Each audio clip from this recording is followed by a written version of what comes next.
तो चलिए पहला क्वेश्चन क्या है, संज्ञाओं के साथ आने वाली विभक्तियों को क्या कहा जाता है। जो विभक्ति संज्ञा के साथ आती है उनको क्या कहते हैं, ये आपको बताना है। तो दोस्तों हिंदी में जो संज्ञाओं के साथ विभक्ति आती है दोस्तों आपको पता है उनको क्या कहते हैं, तो उनको हम बोलते हैं विशिष्ट। देखिए विशिष्ट क्या होती है, ये देखिए ये विभक्तियां क्या होती है, अलग होती हैं। जैसे राम ने, समझिएगा राम ने। अब देखिए यहाँ पे क्या होता है कि हिंदी में क्या होता है वो विशिष्ट होती है दोस्तों।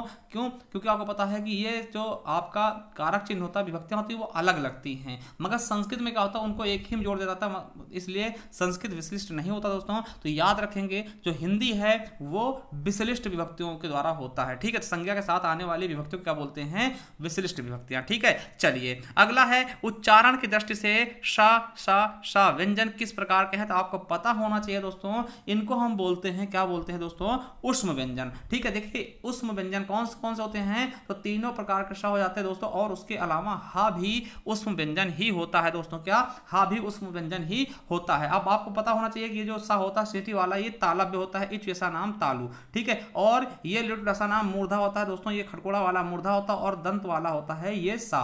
ठीक है, सा क्या होता है, दंत। तो आपसे पूछेंगे कि ऊष्म व्यंजन कितने होते हैं दोस्तों, 4 होते हैं। कौन कौन से, सा सा सा हा। ठीक है, और एक चीज याद रखेंगे, इन्हीं ऊष्म व्यंजन को हम संघर्षी व्यंजन भी कहते हैं। क्या कहते हैं, संघर्षी व्यंजन भी कहते हैं। इन्हीं ऊष्म व्यंजन को संघर्षी व्यंजन भी कहा जाता है। एक चीज और बता दें कि अंतस्थ व्यंजन कितने होते हैं, वो भी 4 होते हैं। या रा लावा, क्या या रा लावा दोस्तों क्या होते हैं, ये अंतस्थ व्यंजन होते हैं। तो पूछा जाएगा कि सा सा शाह कौन से व्यंजन होते हैं, तो ऊष्म व्यंजन होते हैं, जिसमें से हा हल को हम काकल्य बोलते हैं। ये क्वेश्चन कई बार आपके फॉरेस्ट गार्ड में भी पूछा जा चुका है, याद रखेंगे। हा हल को क्या कहते हैं, काकल्य व्यंजन। ठीक है, क्या बोलते हैं, काकल्य व्यंजन। ठीक है, चलिए अगला है जहां न पहुंचे रवि वहां पहुंचे कवि, कौन सा उपवाक्य है दोस्तों, जहां न पहुंचे रवि वहां पहुंचे कवि। दोस्तों इसमें कौन सा उपवाक्य है ये आपको बताना है। तो आपको पता होना चाहिए यहां पे दोस्तों क्रिया की बात की जा रही है, इसलिए क्या जाएगा, सॉरी किसके जाएगा, क्रिया विशेषण उपवाक्य हो जाएगा। हमारा ए ऑप्शन बिल्कुल और बिल्कुल राइट हो जाएगा।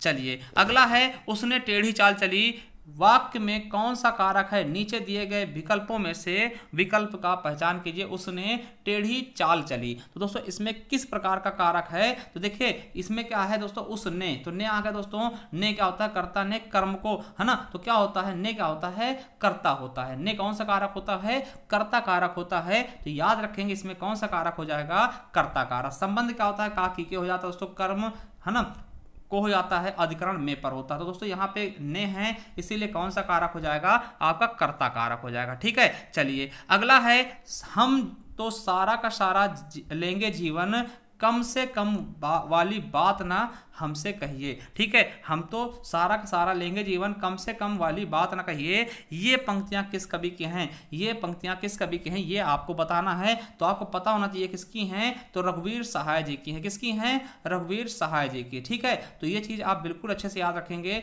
ठीक, किसकी हैं, तो रघुवीर सहाय जी की। चलिए अगला है नाटक जारी है। क्या, नाटक जारी है, ये काव्य संग्रह किस रचयिता की है दोस्तों, नाटक जारी है किसकी है, श्रीकांत वर्मा, चंद्रकांत देवताले, या फिर धूमिल, या फिर लीलाधर जगूड़ी। दोस्तों ये बताना है किसकी है। दोस्तों हमारा बिल्कुल सही ऑप्शन क्या हो जाएगा, लीलाधर जगूड़ी। ठीक है, किसकी है, लीलाधर जगूड़ी। मगर एक आपको बता दें कि लीलाधर जगूड़ी से कुछ जो हम पॉइंट बताने जा रहे हैं उनको आप अपने दिमाग में बिठा लीजिएगा। दोस्तों पहली चीज क्या है कि इन्हें साहित्य अकादमी पुरस्कार भी मिला है। क्या, साहित्य अकादमी पुरस्कार मिला है, किसके लिए, तो रचना याद रखेंगे, अनुभव।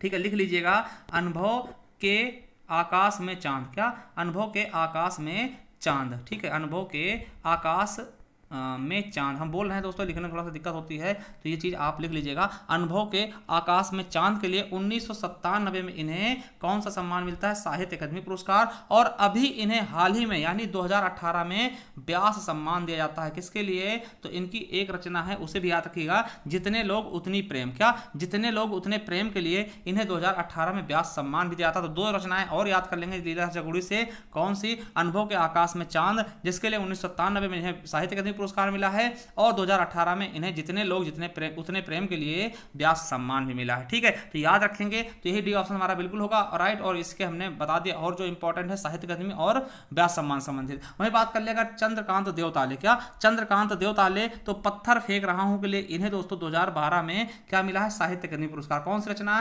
चंद्रकांत देवताले की, तो पत्थर फेंक रहा हूं के लिए 2012 में दोस्तों इन्हें मिला है साहित्य अकादमी पुरस्कार। और इनकी जो रचना है तो लखड़ बग्घा हंस रहा है, ये भी इन्हीं की रचना है। वही बात करते हैं श्रीकांत वर्मा जी की, तो इनके बारे में याद रखिएगा, इनकी एक रचना है मगध। क्या है, मगध दोस्तों, और इसी के लिए इनको मिला है क्या, साहित्य अकादमी पुरस्कार 1987 का, मगध के लिए श्रीकांत वर्मा जी को। अब बसते धूमिल, तो धूमिल के तो बारे में आपको पता है, इनकी बहुत ही प्रसिद्ध रचना धूमिल के बारे में मोस्ट इंपॉर्टेंट रचना याद रखेंगे। कौन कौन सी रचना है, तो कल सुनना मुझे, संसद से सड़क तक और सुदामा पांडे का प्रजातंत्र। ठीक है, सुदामा पांडे का प्रजातंत्र दोस्तों, और इन्हें भी साहित्य अकादमी पुरस्कार मिल चुका है। इस क्वेश्चन का सही आंसर अगर हम देखें तो लीलाधर जगूड़ी होगा। चलिए अगला है, अशोक ने पत्र पढ़ा, अशोक ने पत्र पढ़ा दोस्तों, इसमें कौन सा कारक चिन्ह होगा, तो इसमें कौन सा कारक है, तो आपको पता होना चाहिए, यहां पर करता है क्योंकि ने आ चुका है। ठीक है, चलिए अगला देखते हैं कि निम्नलिखित में से स्त्रीलिंग शब्द को चुनिए। कौन सा स्त्रीलिंग शब्द है, इसको आपको चुनना है। यहां पर देखिए, धुआं होता है, भत्ता मिलता है, धावा बोला जाता, संध्या होती है। ठीक है,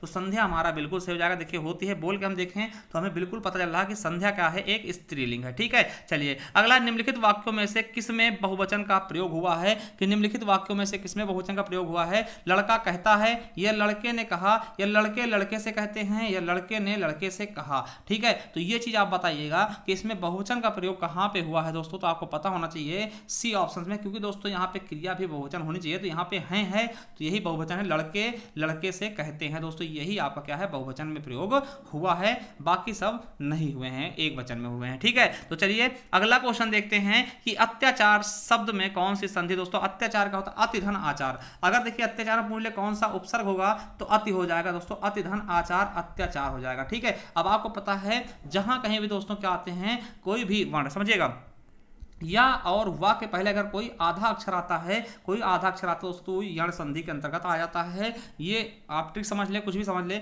देखिए या के पहले आधा ता आ चुका है, यानी कि ये यण संधि का उदाहरण होगा, अति धन आचार अत्याचार हो जाएगा। तो बिल्कुल अच्छा क्वेश्चन आंसर क्या हो जाएगा हमारा, बी नंबर। क्या हो जाएगा, बी नंबर। चलिए अगला है, आधे अधूरे नाटक के रचनाकार कौन है। दोस्तों आपको पता होगा कि आधे अधूरे बहुत बार पूछा भी आता है, इंपॉर्टेंट भी है। तो आधे अधूरे किसकी है, मोहन राकेश जी की है। ठीक, अंडे के छिलके, आधे अधूरे, ये सब किसके हैं, मोहन राकेश जी के ही हैं। तो याद रखेंगे बिल्कुल अच्छे से दोस्तों, याद रखेंगे। ठीक है, चलिए अगला है, मादा कैक्टस, इंपॉर्टेंट रचना है मादा कैक्टस, बहुत बार पूछा गया और इंपॉर्टेंट भी है।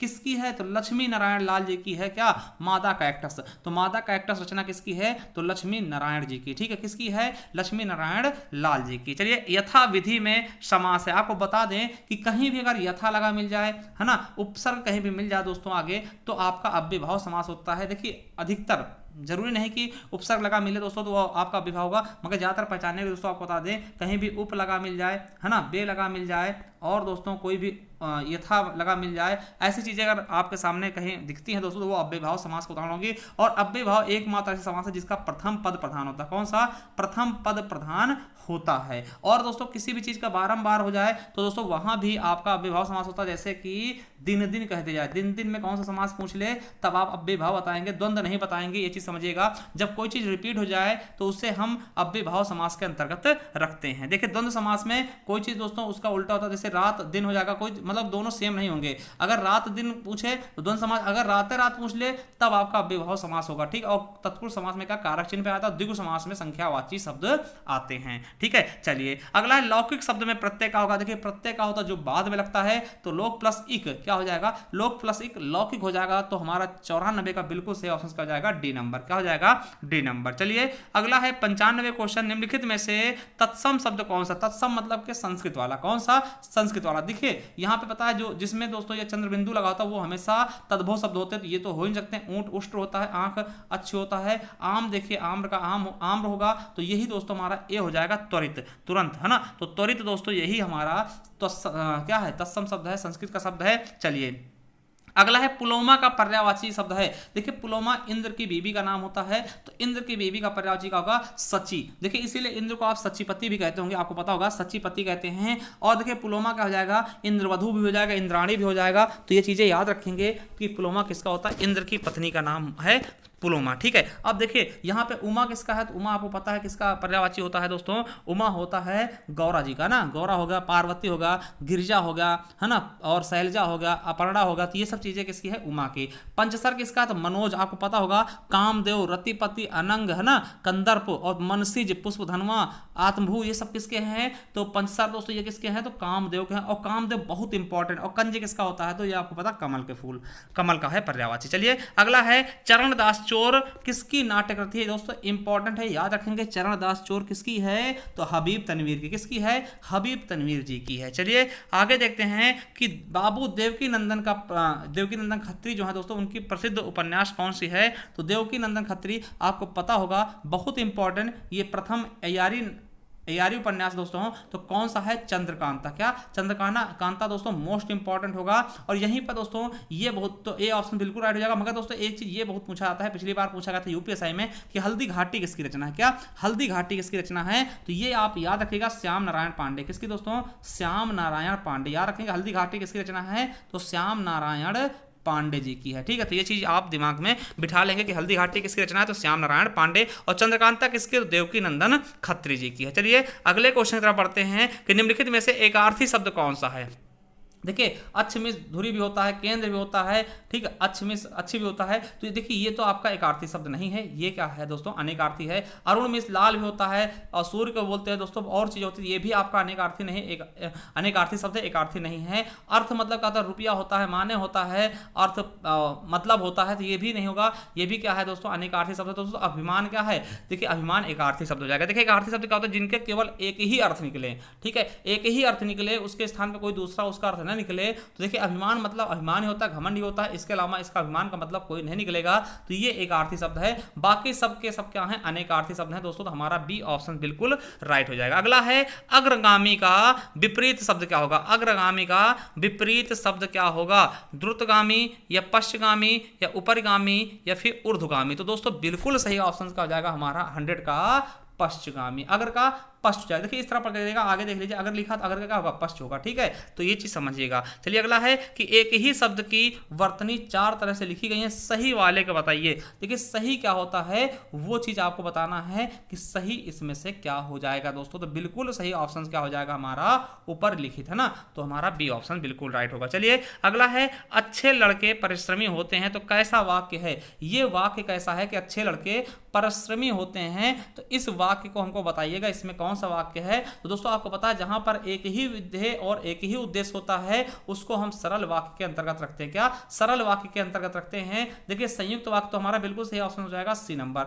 और संयुक्त वाक्य में क्या होता है दोस्तों, किंतु, परंतु, अपितु, लेकिन और ऐसे शब्दों से कोई शब्द जुड़ा होता है उसको हम संयुक्त वाक्य के अंतर्गत रखते हैं। और मिश्र वाक्य में क्या होता है, अगर तो, यदि तो, या फिर की शब्द आएगा, या फिर दोस्तों जो चीज रहमी शब्द होता है, जैसे कि इतना, जितना करोगे उतना खाओगे, इस तरीके के सेंटेंस आपके मिश्र वाक्य में आते हैं दोस्तों। बिल्कुल सही ऑप्शन हमारा हो जाएगा सी नंबर, यानी कि सरल वाक्य। चलिए अगला है दिए गए विकल्पों में से एक वाक्य शुद्ध है जिनका चयन करें। तो इसमें बताना है कि कौन सा शुद्ध है, ये आपको बताना है दोस्तों। ऐसे क्वेश्चन आपके एग्जाम में बनते हैं और बनेंगे भी, तो याद रखिएगा 103 का बिल्कुल सही ऑप्शन कौन सा होगा। तो देखिए एक फूलों की माला, देखिए कोई भी माला होगी उसमें एक फूल नहीं होगा, तो ये तो बिल्कुल गलत हो जाएगा। एक फूलों की एक माला लाओ, बिल्कुल सही। देखिए फूलों की एक माला होगा मगर उसमें फूल बहुत सारे होंगे, तो फूलों की एक माला लाओ, ये इंपॉर्टेंट है और ये सही भी है। ठीक है, कोई भी एक फूल से माला नहीं बनेगी, एक फूलों की माला नहीं होती, फूलों की एक माला होती, ये आप दिमाग में बिठा लीजिएगा और ये आपका सही ऑप्शन हो जाएगा बी नंबर। चलिए अगला है जिस पर अभियोग लगाया गया हो दोस्तों उसको क्या बोलेंगे। वाक्यांश के लिए एक शब्द के लिए क्या होगा कि जिस पर अभियोग लगाया गया हो उसको हम क्या बोलेंगे, तो वो क्या होता है, अभियुक्त होता है। क्या होता है, अभियुक्त होता है दोस्तों। अपराधी आपको पता है। ठीक है, चलिए अगला है कुप्पी, टोपी, नीर, पहाड़ किसी भाषा परिवार में हिंदी में आगत शब्द हैं। तो किस भाषा परिवार के हिंदी में आगत शब्द हैं दोस्तों, कुप्पी, टोपी, नीर और पहाड़। ये किस भाषा से आए हैं, तो आपको बता दें ये द्रविड़ भाषा परिवार से आए हैं। क्या, द्रविड़ भाषा परिवार से दोस्तों। हमने बताया कि मुख्यतः हिंदी के 4 भाषा परिवार होते हैं। भारूपी होता है जिसकी खुद हिंदी होती है, द्रविड़ और चीनी तिब्बती दोस्तों, और आपको पता होना चाहिए, ठीक है। तो 4 होते हैं, ठीक है, 4 भाषा परिवार है हिंदी के, तो ये चीजें याद रखेंगे, ठीक। और हिंदी किसकी है, तो भारूपी भाषा परिवार की है, ठीक है। चलिए अगला है तरनि तनुजा तट तमाल तरवर बहुछा। देखिए यहाँ पे ताता की आवृत्ति कई बार आई है, यहाँ पे अनुप्रास अलंकार होगा। अब देखिए यहाँ पे अनुप्रास अलंकार है नहीं, तो वृत्यानुप्रास है, तो वृत्यानुप्रास हो जाएगा, ठीक है। कि जहां पर किसी चीज की आवृत्ति 1 से 2 से अधिक बार होती है वहां पे वृत्यानुप्रास होता है। तो यहाँ पे ता देखिए, ता इधर आया, ता इधर आया, ता इधर आया, यहाँ भी आया, यहाँ भी आया, तो दोस्तों 4 से 5 बार आ चुका है। तो तरनि तनुजा तट तमाल तरवर बहुछाए, यहाँ पे वृत्यानुप्रास अलंकार हो जाएगा। चलिए अगला है केवल मात्रिक छंद किस विकल्प में सही है। तो देखिए दोहा ये मात्रिक है, और दोस्तों द्रुत विलंबित और सवैया दोस्तों ये मात्रिक नहीं है। सोठा दोस्तों मात्रिक है, इंद्रवज्जा मंद्राकांता ये नहीं है, और दोस्तों चौपाई दोहा रोला ये है दोस्तों, बिल्कुल सही, ये आपके मात्रिक छंद है। क्या है, मात्रिक छंद है। आपको पता है कि चौपाई में 16-16 मात्राएं होती हैं, और दोहा में 13-11, और दोहा को उल्टा होता है दोस्तों सोठा, जिसमें 11-13 हो जाएंगी, और रोला दोस्तों, तो रोला में आपको पता होना चाहिए, इसमें भी दोस्तों आपकी क्या होती हैं, तो रोला में भी 11-13 मात्राएं होती हैं, और टोटल 24 होती है। 11-13 पे क्या होता है, यति होता है, और एक पंक्ति में कितनी होती है, 24 मात्राएं होती है। तो यार बिल्कुल याद रखेंगे, सी ऑप्शन आपका बिल्कुल राइट हो जाएगा। ये सभी क्या हैं, मात्रिक छंद हैं, ना कि वर्णिक। चलिए अगला है मनहु कला शशिभान कला 16 सो बन्नी है। तो दोस्तों इसमें क्या होगा, देखिए कला यहाँ पे है ना, तो इसमें कला की बात की गई है दोस्तों, कला की बात की गई है, तो यहाँ पर आपका कौन सा रस हो जाएगा दोस्तों, तो आपको पता होना चाहिए यहाँ पे कौन होगा, श्रृंगार रस। और श्रृंगार रस का स्थायी भाव क्या होता है, रति या प्रेम। क्या, रति या प्रेम होता है, करुण का शोक होता है, भयानक का भय होता है, वीर का क्या होता है, उत्साह। तो ये चीजें भी आप अपने दिमाग में बिठा के रख लेंगे। अगला है 11 वर्ष का समय कहानी के लेखक कौन है। तो 11 वर्ष का समय देखिए इंपॉर्टेंट है, 11 वर्ष का समय ये आपका इंपॉर्टेंट रचना है, तो याद रखेंगे ये किसकी है, तो आपको पता होना चाहिए बिल्कुल अच्छे दोस्तों, ये किसकी है, तो रामचंद्र शुक्ल की है। और आपको बता दें जो 11 वर्ष का समय आचार्य रामचंद्र शुक्ल की कहानी है, इसे प्रथम कहानी किसने माना है, तो लक्ष्मी नारायण मिश्र ने इसको प्रथम कहानी माना है, ठीक है। लक्ष्मी नारायण मिश्र ने इसको प्रथम कहानी माना है। वैसे आधुनिक स्रोतों के हिसाब से एक टोकरी भर मिट्टी दोस्तों देवी प्रसाद जी द्वारा मानी गई पहली कहानी मानी जाएगी, ठीक है। और लोग इंदुमती को मानते हैं, किसने, ठीक है, इंदुमती को बहुत से लोग प्रथम कहानी मानते हैं। तो याद रखेंगे 11 वर्ष के समय को किसने प्रथम कहानी माना है, तो लक्ष्मी नारायण मिश्र ने, ठीक है। और किसकी रचना है दोस्तों, ये किसकी है, रामचंद्र शुक्ल की। देखिए हाथ डालना मतलब क्या होता है, हाथ डालना मतलब क्या होता है, कहीं हाथ डाल दिया तो दोस्तों क्या होता है, हाथ डालना मतलब क्या होता है, शुरू करना। किसी चीज में हाथ डालना मतलब क्या, शुरू कर देना, उस काम को करना शुरू करना, ठीक है। अब देखिए गद्यांश है, अब गद्यांश को पढ़ना है, फिर उसके आंसर आपको देने हैं। क्या गद्यांश को पढ़ना है फिर उसके आंसर देने हैं दोस्तों, थोड़ा सा ये बहुत ज्यादा लंबा है इसलिए आपको दिखाएं। देखिए निकम्मे रहकर मनुष्यों की चिंतन शक्ति थक गई है, ठीक है। बिस्तरों और आसनों, है ना, आसनों पर सोते सोते मन के घोड़े हार गए हैं, सारा जीवन निचुड़ चुका है, स्वप्न पुराने हो चुके हैं, आजकल कविता के नयापन नहीं, ठीक है, उसमें पुराने जमाने की पुनरावृत्ति मात्र है, इस नकल में असल की पवित्रता का अभाव है। अब तो एक नए प्रकार का कला कौशलपूर्ण संगीत साहित्य संसार में प्रचलित होने वाला है। ये यदि वह प्रचलित हुआ तो मशीनों में पहिए के नीचे दबकर हमें मरा समझिएगा, है ना। अब देखिए यह नया साहित्य मजदूरों के हृदय से निकलेगा, उन मजदूरों के कंठ से यह नई कविता निकालेगी, ठीक है, जो अपने जीवन में आनंद के साथ खेती के मेड़ों का, कपड़े के धागों का, जूते के टाँकों का, लकड़ी के रंगों का भेदभाव दूर करेंगे। नंगे सिर और नंगे पांव, धूल से लिपटे और कीचड़ से रंगे हुए वे बेजुबान कभी जब जंगल में लकड़ी काटेंगे तब लकड़ी काटने का शब्द इनक असभ्य स्वरों में मिश्रित होकर वायुयान पर चढ़ 10 दिशाओं में ऐसा अद्भुत गान करेगा कि भविष्य में कलावंतों के लिए वही ध्रुपद और मलार का काम देगा। कला रूपी धर्म की तभी वृद्धि होगी, तभी नए कवि पैदा होंगे, तभी नए औलिया का उद्भव होगा, परंतु ये सबके सब मजदूरी के दूध में पलेंगे। शुद्धाचरण, सभ्यता और कविता आदि के फूल इन्हीं मजदूर ऋषियों के उद्यान में प्रफुल्लित होते हैं। तो देखिए अब इनके आंसर आपको बताने हैं। 111 नंबर क्वेश्चन क्या कहता है कि नीवन साहित्य का प्रमुख विषय क्या होगा। तो नीवन साहित्य का दोस्तों प्रमुख विषय क्या होगा, नवीन साहित्य का कौन सा प्रमुख विषय होगा दोस्तों, तो आपको पता होना चाहिए मजदूरों के जीवन में बिखरा आनंद। दोस्तों ये हम अभी पढ़े हैं, मजदूरों के बारे में ही पढ़े हैं, ठीक है। चलिए अगला है मजदूर बेजुबान रहकर भी कविता कर सकता है, इसका मतलब क्या होगा दोस्तों, तो इसका मतलब आपको बताते हैं कि बिल्कुल सही ऑप्शन का हो जाएगा औजारों से निकलने वाले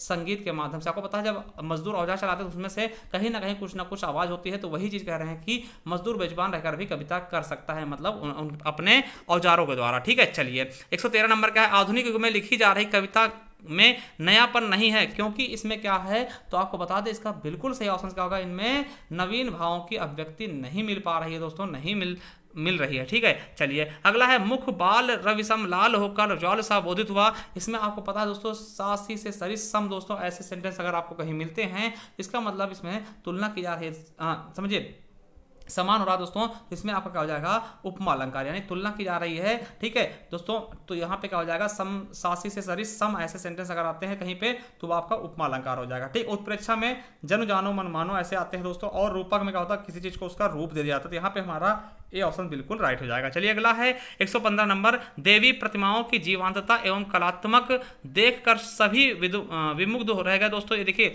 रिक्त स्थान वाले बहुत बार पूछे आते हैं, तो इसमें दोस्तों क्या भरना है, क्या भर दिया जाए ऐसा, तो दोस्तों क्या शुभ श्री भर दिया जाए, क्या भर दिया यहाँ पे, शुभ श्री भर दिया जाए। तो देवी प्रतिमाओं की जीवंतता एवं कलात्मक शुभ श्री देखकर सभी विमुग्ध होगा दोस्तों। इत्श्री क्या होता है, इसका मतलब अंत होता है। ठीक है, तो याद रखेंगे, यहाँ पे डी ऑप्शन बिल्कुल राइट हो जाएगा। चलिए अगला है, तुमने अच्छे कर्म दिए होते तो अवश्य अच्छा फल पाते, तुमने अच्छे कर्म दिए होते तो अवश्य अच्छा फल पाते। इसमें कौन सा वाक्य है, आपको पता है कि दोस्तों, आपको पता है कि अर्थ के आधार पे 8 भेद होते हैं, और उन्हीं 8 भेदों में से कौन सा भेद होगा, तो 116 का बिल्कुल सही ऑप्शन क्या हो जाएगा, संकेतवाचक, है ना। किसी तरफ संकेत कर रहा कि अगर तुमने देखे संकेत क्या कर रहा कि तुमने अच्छे काम किए होते, ये संकेत कर रहा, तो क्या होता, अवश्य फल अच्छा होता। देखिए इच्छा में क्या होता है कि हमें घर जाना, या फिर दोस्तों कोई चीज इच्छा जताई जाती है, या फिर किसी को आशीष जाता है, किसी के बारे में अच्छा सोचाता है, वही क्या होता है, इच्छा वाला, है ना। संदेह क्या होता है, कहीं पे दोस्तों संदेह होता है कि पता नहीं वो आया कि नहीं आया ना, ऐसी चीजों में संदेहवाचक शब्द होगा। ठीक है, और दोस्तों आपको बता दें कि रचना के आधार पर शब्द के 3 भेद होते हैं, सरल, संयुक्त और मिश्रित। ये भी क्वेश्चन कभी कभार पूछे आते हैं। चलिए अगला है, इसकी मूर्छा को दूर करके इसे किसमें लाया जाए दोस्तों, मूर्छा मतलब क्या होता है, बेहोशी। अगर कोई दोस्तों बेहोश में है तो उसे किसमें लाया जाना चाहिए, चेतना में, मतलब उस चेतना अवस्था में जब पानी डालकर उसको कहें चेतना आ गई ना, तो वो चीज याद रखेगा। तो यहाँ पे क्या भरा जाएगा, चेतना। ठीक है, अगला है, डाह का समानार्थी शब्द क्या होगा, तो डाह का समानार्थी शब्द क्या होगा दोस्तों, डाह मतलब क्या होता है, नीच। क्या, नीच दोस्तों, डाह मतलब क्या होता है, नीच। चलिए अगला देखते हैं, नीचे दिए गए शब्द की वर्तनी 4 तरीके लिखी गई और सही शब्द आपको चुनना है, तो सही शब्द क्या होगा ये आपको बताना है। तो 119 का बिल्कुल सही ऑप्शन हमारा डी हो जाएगा दोस्तों। इस तरीके से आपको देखना है, अनुग्रहित होता है। ठीक है, अब अगला है, ज्ञा वर्ण किन वर्णों के सहयोग से बना है, तो दोस्तों इसका आंसर आपको बताना है कमेंट बॉक्स में, और इसके साथ साथ हमें यह भी बताना है कि आपको वीडियो कैसी लगी, और हमें बताना कि कितने क्वेश्चन आपके 40 में से सही हुए, और इसका आंसर भी आप बताइएगा। तो चलिए मिलते हैं दोस्तों नेक्स्ट वीडियो में, तब तक के लिए